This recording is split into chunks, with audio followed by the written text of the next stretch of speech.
Alors, moi, je suis très heureuse aussi de me retrouver avec vous pour parler de cette histoire de Noé. Et comme vous le savez, c'est une histoire que tout le monde connaît, même les enfants. Et probablement, vous avez lu, même quand vous étiez petit, des livres ou des jeux avec l'arche de Noé, les animaux et tout cela. Et lorsqu'un récit est tellement connu ou qu'on a l'impression de le connaître, on a souvent l'impression qu'il n'a pas grand-chose à nous dire. Parce que c'est quelque chose qu'on connaît déjà par cœur. Et Jésus et les apôtres ont fait référence à ce récit. Et si Jésus a fait référence à ce récit en parlant de la génération de Noé qui était prise au dépourvu lorsque le déluge est arrivé, et en disant que la génération qui sera avant son retour vivra des choses similaires, c'est que effectivement ce récit a des choses à nous dire.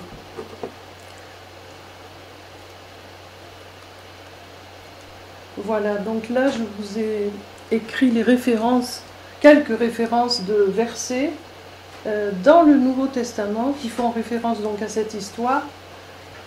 Et voilà, je vous laisse noter éventuellement les références, mais je ne vais pas peut-être tout lire parce qu'on a pas mal de lectures ce soir. Alors je vous propose une sorte de décodage à partir de l'hébreu. Alors, un petit mot au sujet de... Pour les références, oui, pardon. Tu les redonneras peut-être? Non, mais je reviens oui, là. Parce que tout le monde n'a pas pu noter. Non, je vous en prie. Personne n'a pu le temps. Donc Matthieu 24, verset 37. Luc, chapitre 17, verset 26. Hébreux, chapitre 11, verset 7. Et première lettre de Pierre, chapitre 3, versets 20 et 21. Voilà. Donc ce sont les références dans le Nouveau Testament, les allusions à Noé. Oui, notamment dans Hébreux 11, vous savez, où on parle des héros de la foi, et Noé est cité pour sa foi, justement. Alors, je vous donne quand même une petite explication au sujet de l'hébreu, parce que, évidemment, l'hébreu est la langue originale dans laquelle le texte est écrit, mais ce n'est pas seulement ça, parce que l'hébreu est une langue qui n'est pas comme les autres. Alors, ici même, j'ai eu l'occasion de vous dire 2 ou 3 choses à ce sujet. D'abord parce que dans toutes les langues, par exemple nos langues latines, vous savez que les mots ont des significations, mais les lettres en elles-mêmes n'ont pas de signification. Il faut assembler des lettres pour former des mots, pour que les mots aient un sens. Or, en hébreu, chaque lettre a au moins un sens. Et même parfois plusieurs significations. Par exemple, si je prends la lettre, je vais dire la lettre B en français, donc Aleph, Beit, eh bien la lettre B, Beit, ça veut dire aussi maison. Et chaque lettre a aussi une signification. C'est pas seulement une signification, mais chaque lettre, et ça va nous être utile par la suite, elle a aussi une valeur numérique. Alors A égale 1, B égale 2, etc. etc. Voilà. Et en plus de cela, vous savez que la manière d'exprimer la parole de Dieu dans une langue, c'est aussi une manière de percevoir le monde. Et c'est là que c'est important, parce qu'en hébreu, la manière de comprendre le monde se traduit dans la langue. Et la pensée hébraïque n'est pas la nôtre. Par exemple,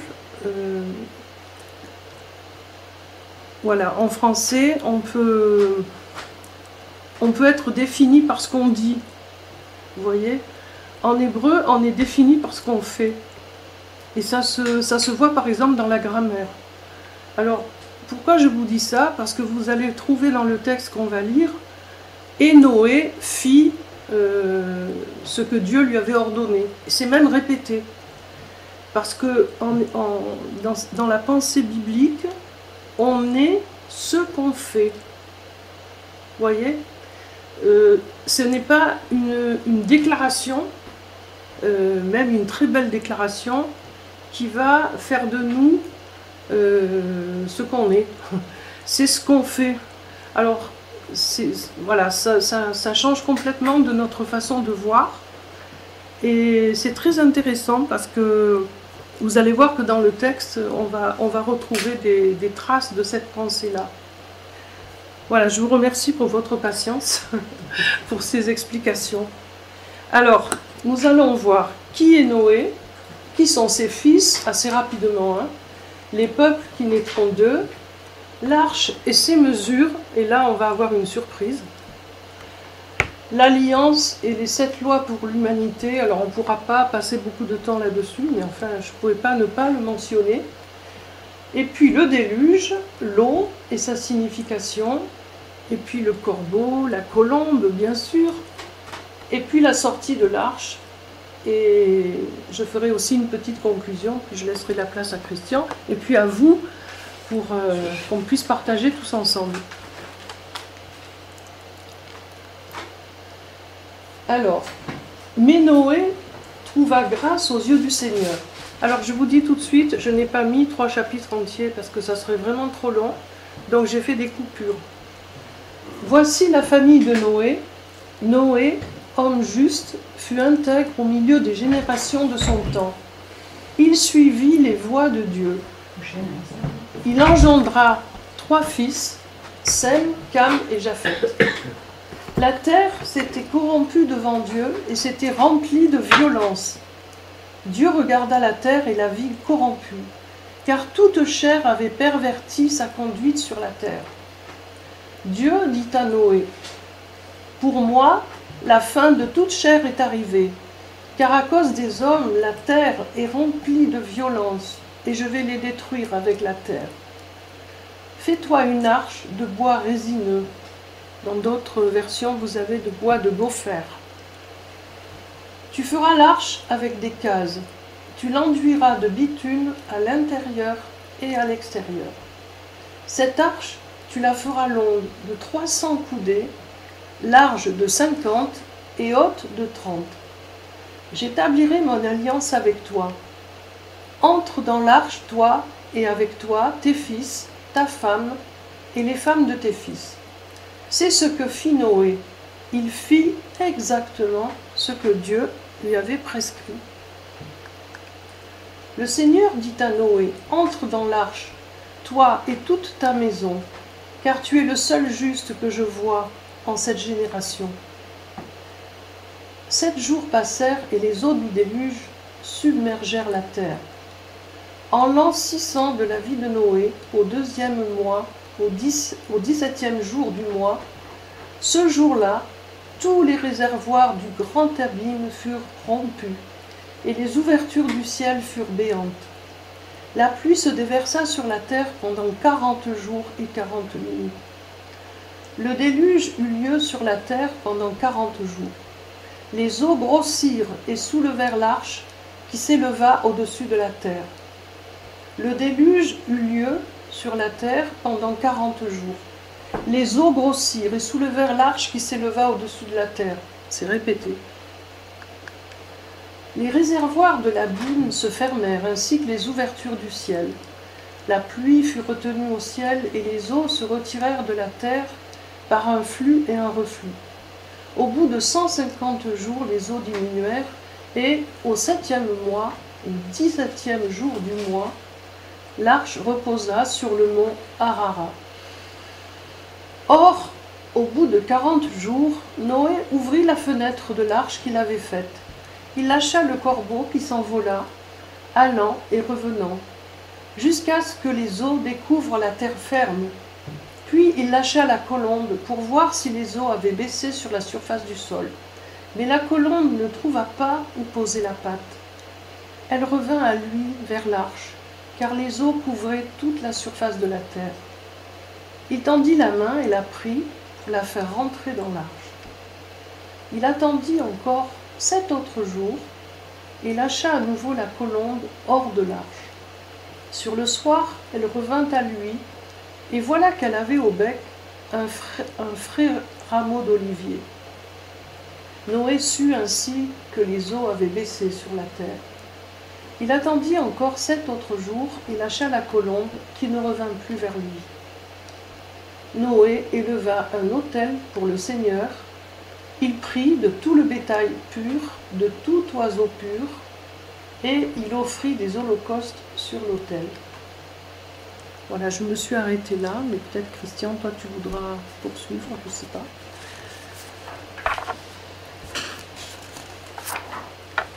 Alors voilà Noé, regardez comme il est beau. Grâce à l'intelligence artificielle, on fait des miracles. Alors, qui est Noé? Alors, Noé se dit Noach en hébreu, et c'est un mot qui signifie repos, consolation, soulagement. En fait, dans le verset qui annonce comment ses parents vont l'appeler, il y a un jeu de mots. Voilà, que j'ai peut-être écrit quelque part.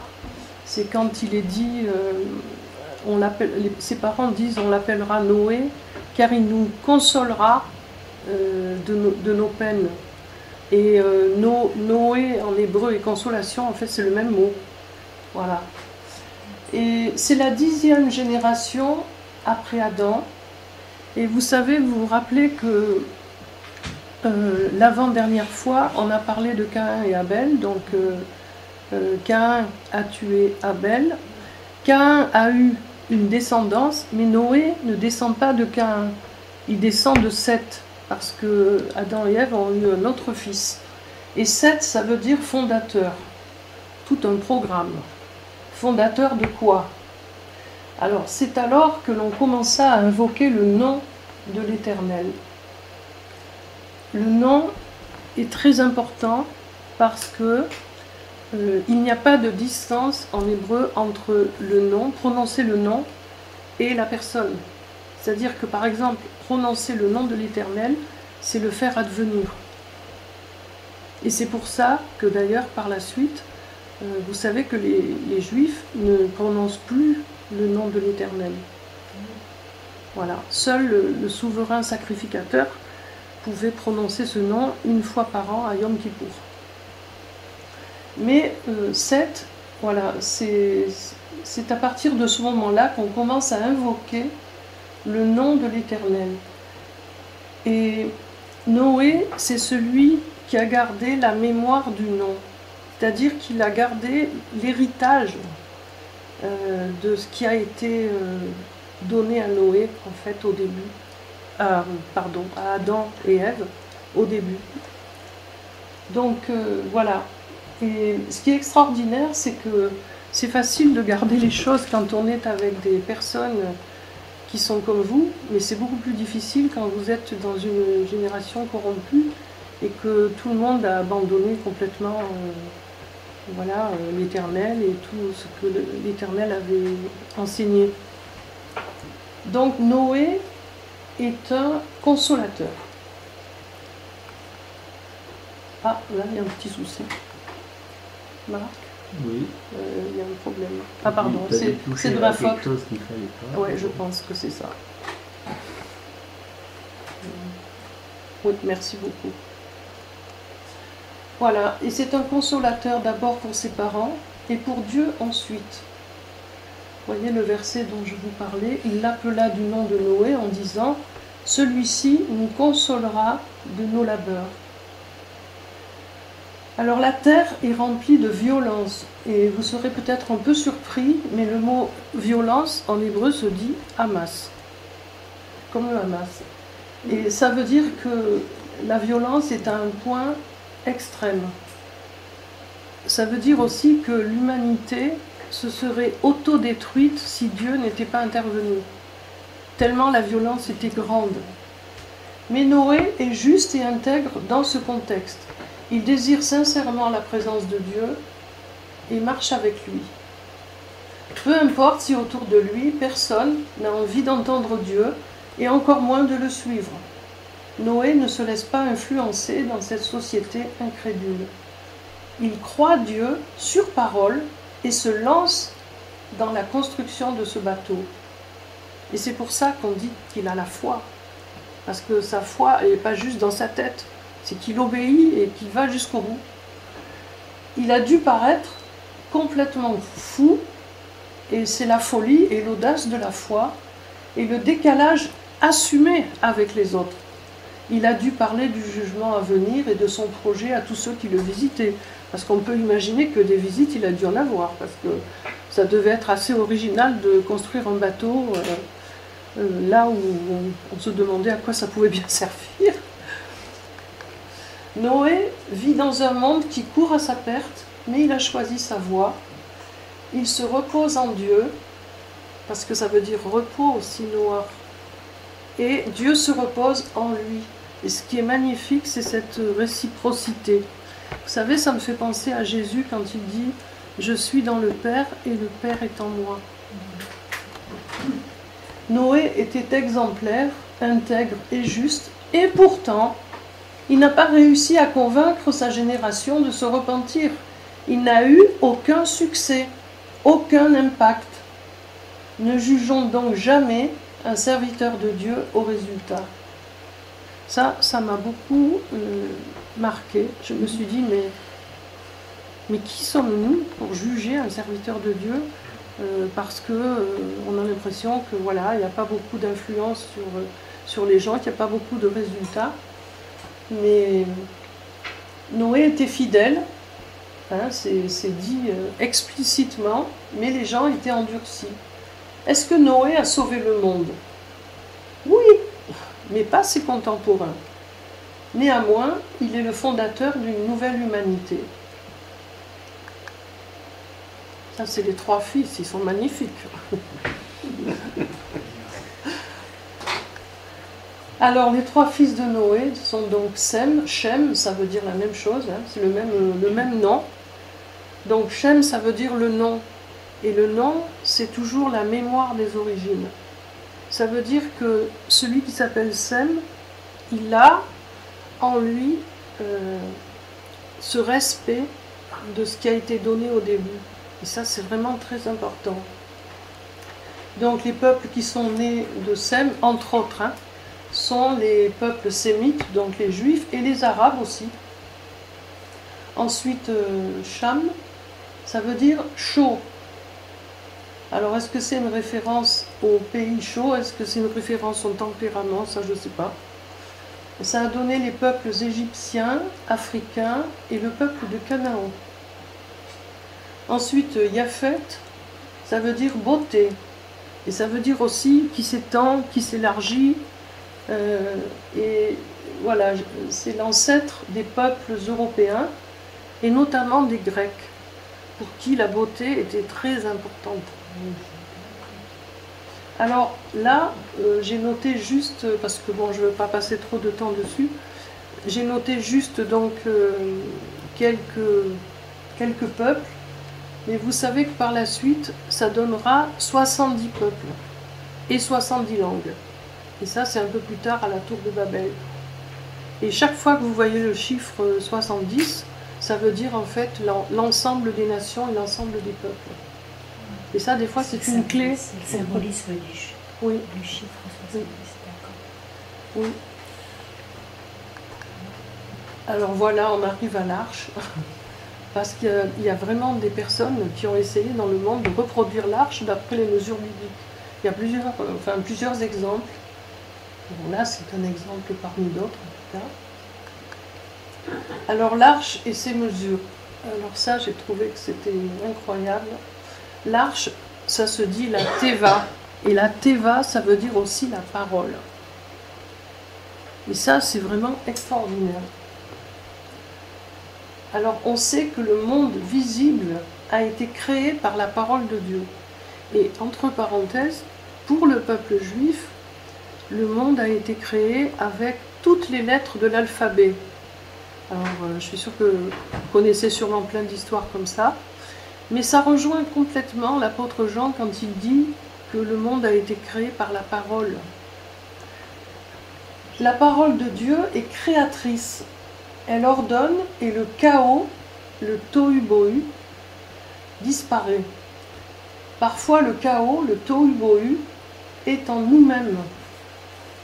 Au début de la création, vous savez, dans les premiers versets de la Genèse, c'était le tohu-bohu. Voilà, ça n'a pas été traduit comme ça, mais la terre était informe et vide, et l'Esprit de Dieu planait au-dessus des eaux. Alors ça, ce verset, il est extraordinaire. Parce que vous pouvez imaginer une sorte de masse informe et l'Esprit de Dieu qui planait. Alors en hébreu, on pourrait presque traduire qui voletait, c'est-à-dire comme un oiseau, au-dessus des eaux. Mais rien ne se passait. Rien ne se passait jusqu'à ce que Dieu dise une parole. Et tout s'est ordonné. Alors si vous gardez cette image en tête, vous allez imaginer l'arche qui est sur les eaux. Noé est en sécurité à l'intérieur de l'arche, imperméabilisé en dedans et en dehors. Vous avez vu avec le bitume. À l'extérieur, il n'y a plus aucun repère, c'est le flou. C'est presque comme si la terre était revenue à son état primitif, c'est-à-dire la description que je vous ai donnée dans la Genèse.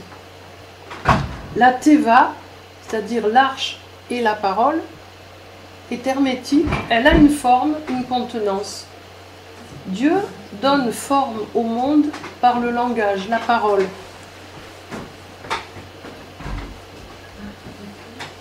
Le langage est une arche aussi qui contient à l'intérieur notre pensée. L'arche a une forme définie et c'est le contraire du chaos. Elle a des contours, des mesures précises et elle flotte au-dessus de l'eau du déluge, au-dessus du chaos. Et voilà. Excusez-moi. Je vous en prie. Voilà, on est en train de parler de l'arche. Donc, si vous voulez, il y a un contraste entre le chaos que représente ce déluge, où il n'y a plus aucun repère, et puis cette arche qui est aussi la parole et qui a une forme très définie. Et nous sommes un peuple de la parole. Et notre fondement et notre sécurité sont dans la parole de Dieu. Et là, voyons maintenant les mesures de cette arche. Alors vous devez vous demander où je veux en venir, parce que c'est vrai que je comprends que ça peut poser des questions.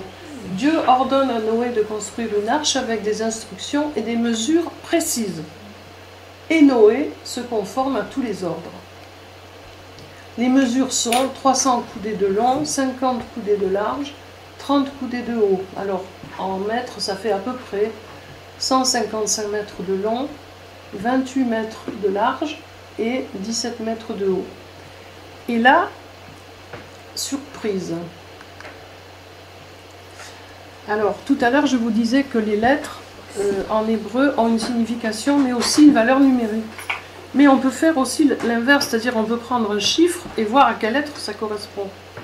Et c'est ce que certains rabbins ont fait. Donc, ils ont pris 300, vous savez, 300 mètres de long, et ils ont vu que dans l'alphabet hébraïque, ça veut dire 300. Ensuite, ils ont vu une autre lettre voilà, qui correspond à 50 et une autre 30. Alors, pour vous donner une idée, bon, là, vous n'allez pas y voir grand-chose, mais ça, c'est l'alphabet, avec les valeurs numériques, vous voyez, qui sont tout à fait dans la colonne de droite. Et en trouvant que les mesures de l'arche correspondent à des lettres, évidemment, ça forme un mot. Et quel est ce mot?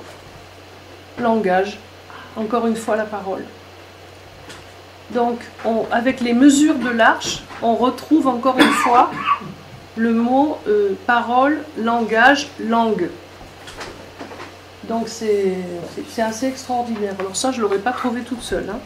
C'est parce que j'ai un peu farfouillé dans la tradition juive. Voilà. Donc c'est une confirmation de ce que nous venons de voir. Alors vous avez peut-être vu dans le texte que Dieu dit à Noé qu'il va faire une alliance avec lui. Alors c'est la première alliance de la Bible qui concerne, elle, toute l'humanité. Alors on n'en parle pas très souvent parce que, bon, il y a une petite mention dans le livre des Actes, mais voilà, qu'on ne remarque pas forcément. Voilà. Parce que cette alliance, donc symbolisée par l'arc-en-ciel, elle se décline en 7 lois, et cette loi permet à l'humanité en fait de vivre ensemble. Plus tard, le peuple juif aura 613 lois, mais les nations ou le reste de l'humanité en aura 7. Et certaines sont citées dans le livre des Actes des Apôtres. Donc ces 7 lois sont: ne pas être idolâtre, ne pas blasphémer, ne pas tuer, ne pas voler, ne pas manger de sang, ni d'animal vivant, ni lui arracher un membre pour le consommer, ne pas avoir de relations sexuelles illicites et avoir des tribunaux pour exercer la justice. Voilà. Alors l'eau commence à monter beaucoup, beaucoup, beaucoup. Elle commence à soulever l'arche. Vous voyez. Et puis, maintenant, on va parler du déluge. Alors le déluge, en hébreu, ça se dit ma boule. Voilà, je ne pouvais pas l'inventer. Il dure 40 jours et 40 nuits. Et 40, c'est le chiffre de l'épreuve, mais au bout des 40, il y a la délivrance. Toujours. Alors bon, où trouvons-nous des 40 ailleurs dans la Bible? Il y a 40. Il y en a 40 jours de contemplation. Exactement. 40 ans dans le désert. 40 ans dans le désert. Après Exactement. le départ de l'Égypte. Exactement. Oui. Est-ce qu'il y a retour de le premier exode là, de Nabucodonosor là? Non, il n'y a pas 40 là? Non, là c'est 70 ans. C'est 70. Ça c'est les 70 ans. Ouais. Alors Dieu ouvre les sources de l'abîme. Alors ça c'est les eaux d'en bas et les écluses des cieux, les eaux d'en haut. Alors l'eau en hébreu se dit maïm. Maïm c'est toujours un pluriel, mais en hébreu on dit aussi un duel. Ça veut dire que tout simplement ce sont les choses qui marchent par deux, comme les yeux, les oreilles, les mains, les pieds. Voilà. Donc ça veut dire que l'eau, curieusement, c'est toujours l'eau d'en haut et l'eau d'en bas. Il y aurait beaucoup à étudier, je pense, sur le sujet de l'eau. Et donc, les eaux d'en bas, c'est une valeur négative, tandis que les eaux d'en haut sont une valeur positive qui représente généralement la bénédiction. Vous savez, dans pas mal de passages bibliques, vous voyez que la pluie, Dieu envoie la pluie en son temps. Ça, c'est la bénédiction. Voilà. Et alors, les eaux sont matricielles, c'est-à-dire que c'est le lieu de la gestation et de la création. Et là, il y a ce verset de l'épître de Pierre, donc la deuxième épître de Pierre, chapitre 3, verset 5. Ils veulent ignorer, en effet, que des cieux existèrent autrefois par la parole de Dieu, de même qu'une terre tirée de l'eau est formée au moyen de l'eau. En fait, l'eau a beaucoup d'importance et je n'ai pas d'explication là-dessus, mais vous pourrez remarquer que dans le récit de la création, il n'est jamais dit que Dieu créa l'eau. Il fait apparaître la lumière, par exemple, mais on ne voit pas que Dieu ait créé l'eau. C'est comme si l'eau avait toujours été là. Alors, l'eau, ça représente évidemment plusieurs tableaux bibliques. Donc, ce qu'on disait tout à l'heure, l'Esprit de Dieu qui plane au-dessus des eaux primitives, l'arche qui flotte sur l'eau, qui a tout recouvert, la mer qui s'écarte pour laisser passer le peuple hébreu, l'eau du baptême qui symbolise la mort puis la renaissance comme une nouvelle vie qui émerge, Jésus qui marche sur l'eau, et puis le fleuve de vie qui sortira du temple, prophétisé par Ézéchiel. Voilà. Mais pour revenir à notre déluge, à présent sur cette étendue d'eau et de boue, Noé lâche le corbeau. Le voilà. Alors que représente le corbeau? Alors il fait partie des oiseaux classés impurs dans la Bible parce qu'il est en rapport avec des cadavres d'animaux qu'il consomme parfois. Parce qu'un jour, j'ai posé la question à un rabbin en lui demandant, mais qu'est-ce qui fait que des animaux sont classés impurs et d'autres purs? C'est sur quel genre de critères? Alors, pour la plupart, c'est toujours parce que ce sont des animaux qui sont en rapport avec la mort, c'est-à-dire qui consomment des cadavres. Et le corbeau, vous savez que par exemple, il nettoie les routes. Parce que si vous avez des petits cadavres de souris ou je ne sais pas quoi, il va nettoyer parce qu'il va manger des tas de choses comme ça. Alors, une histoire. Oui. Au Corse, il y a un berger, quand il passe avec ses brebis sur la route, les brebis lâchent des petits. Tu repasses 2 heures après, il n'y a plus rien sur la route. Ah, d'accord. Ah oui. Nettoie. Donc il nettoie vraiment. Oui, il nettoie vraiment. D'accord. Et donc le corbeau cherche un endroit où se poser, mais il n'en trouve pas. Cela signifie, je crois, que le jugement est passé. Vous savez, le jugement que Dieu a envoyé est passé. Et le corbeau n'a rien trouvé à se mettre dans le bec. Et c'est alors que la colombe est lâchée. Regardez comme elle est belle. Alors la colombe, ça se dit Iona, et c'est le nom Jonas en hébreu. Jonas, ça veut dire colombe. Elle cherche aussi un endroit où poser ses pattes, mais elle n'en trouve pas. Et la première fois, elle revient vers Noé. Mais la deuxième fois, elle trouve un olivier, comme par hasard. C'est donc le premier arbre qui est mentionné quand la vie recommence. C'est un symbole fort dans la Bible, repris de nombreuses fois. Il donne l'huile d'olive qui représente la lumière. Il symbolisera le peuple d'Israël qui apportera la lumière aux nations, mais qui, à ce stade, n'existe pas encore. En effet, pendant plusieurs siècles, le peuple d'Israël sera le seul à recevoir la parole de Dieu, et ses rois et ses prophètes seront les seuls à être loin du Saint-Esprit. Et l'olivier représente le lieu de la révélation. Ce qui est extraordinaire, c'est que cette colombe timide, qui cherche un endroit où poser ses pattes, descendra un jour sur Jésus, quand il sort de l'eau, lui aussi, lors de son baptême. Elle a trouvé en lui le lieu parfait de la révélation.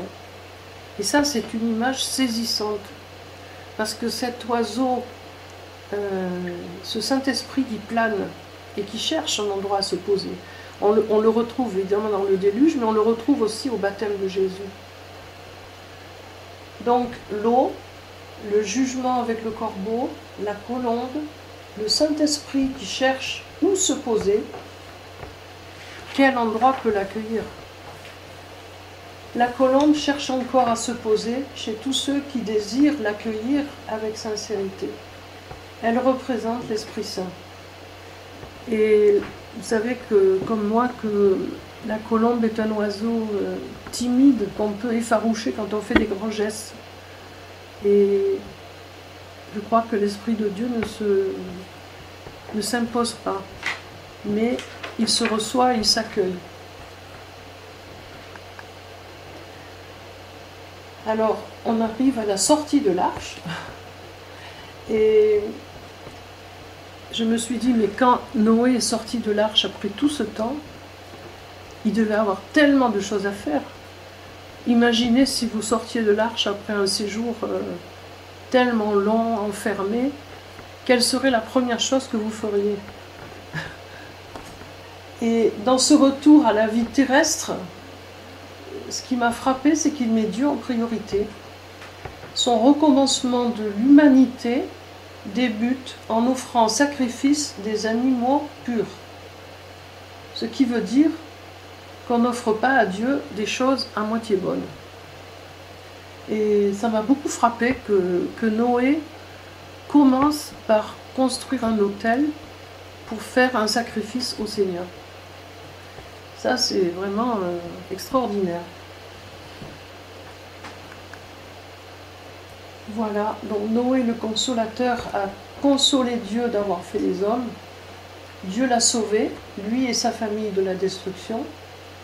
Il est resté juste et intègre dans un monde dur et extrêmement corrompu, sans se laisser fléchir par les jugements de ceux qui devaient le considérer comme complètement fou. Il a assumé avec constance et courage son décalage avec ses contemporains. Je ne sais pas si ça vous arrive, vous, de vous sentir un peu décalé. Son refuge et son repos étaient en Dieu, car il faisait confiance à sa parole. Mais Dieu trouvait aussi son repos en lui. Il y avait une réciprocité. Et ma conclusion, c'est: sommes-nous prêts à être des lieux de repos pour notre Dieu? Voilà, je vous remercie beaucoup. Merci Dominique.